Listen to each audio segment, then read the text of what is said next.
Harvester of Sorrow's bass stem has been just that for me. Stick around.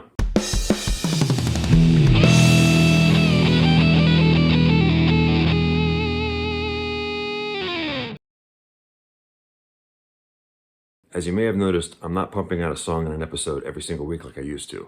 That's because the last 4 songs that don't have bass tracks on the Injustice for All album, the reason I started the Metallica Re-Remastered series in the first place, have been real numbers to get bass tracks for.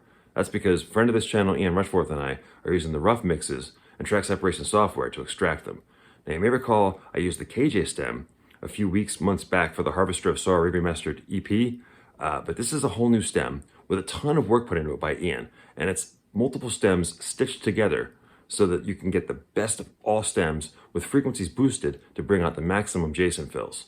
So let's take a look at what Ian's done and where I'm at with mapping it on the remastered song.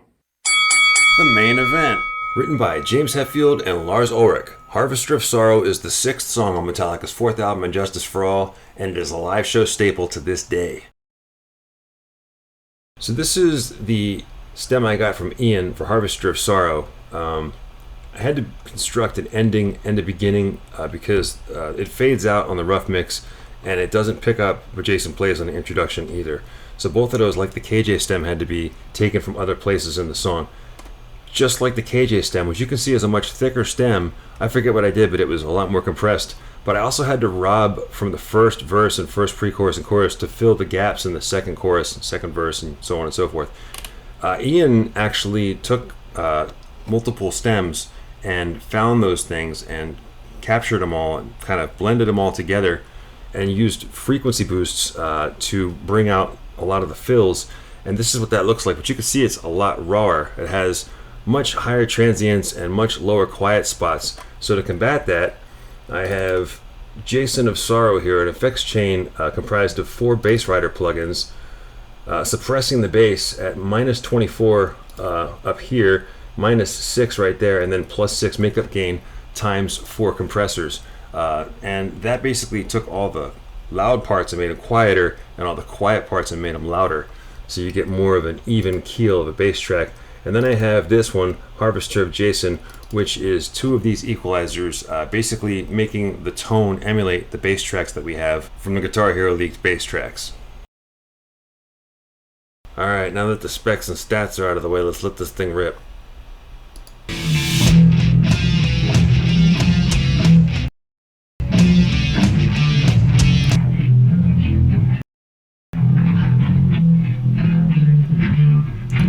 It cannot be stated enough how many cool accent notes and extra fills that Jason just peppered this song with, and we never got to hear it.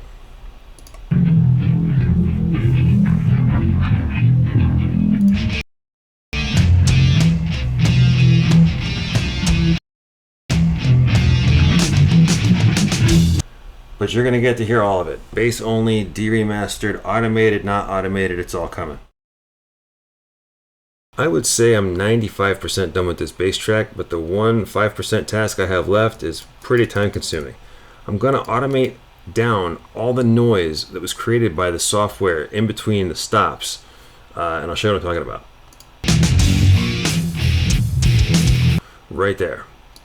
So you can see where the guitar and the drums stop and then they start again. Right here, there's noise on the bass track. It's actually more akin to wind. But what I'm going to do is just take this noise out of the equation. And that should remove it. Let's hear it again. Yeah, now the noise is gone. For every single time they go da da da da da da, right? Because all that silence is going to have the wind in it. So I'm going to have to be automating every one of these little gaps in the verses and in the sections between the verses and choruses. As I said at the beginning of this video, the rough mix where we got this bass track from fades out, and Harvester of Sorrow, the song on the album, does not. So I had to be very careful what I split, copied, and pasted in order to construct the end of the song that we didn't get. I didn't want to lose this bass fill, for example, which you absolutely must check out. If you didn't hear it, revisit that later with some headphones and turn it up. It's a super cool fill. Here is the ending of the song. I had to use crossfades and it's because you can't really split this bass stem because it's got so much wind on it. But right here is a split I was able to do because of the way that it went silent. And my splits are always silent because I do them on the line of silence. Couldn't do that for these last 4 splits, had to use crossfades. And I don't really like crossfades. They're a last resort for me because it's not a true connection of the pieces. It's just overlapping and they fade at the same time, but they did come out silent.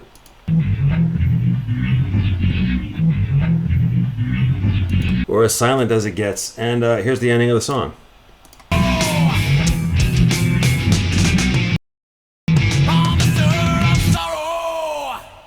Alright. And now it's time once again for the In-Album Lifeline segment, brought to you as always by Fresh Produce, no, not the brand, the concept. Eat your fruits and veggies. In this segment I always ask the question, would I trade? Well, of the 9 songs on Injustice for All, only 5 of them have bass tracks, and Harvester of Sorrow is one of the 4 that do not. And of the 5 that do have the bass tracks, I wouldn't trade any one of those 5 to get one for Harvester of Sorrow, so the verdict is no, I would not trade. That's going to do it for this week. There'll be another shorter episode next week when I release the Re-Remastered version of Harvester of Sorrow, and look for the demastered and bass-only videos coming soon. In the meantime, thank you so much for watching. Please like and subscribe. This is the Metallica Re-Remastered series. Stay tuned for more. That's going to do it for this week. Motherfucker. Look, check. That's going to do it for this week. There'll be another shorter episode next week when I release the Written by James Hetfield, Lars Ulrich, and I don't even know if it's Kirk Hammett or not. Shit, let me check.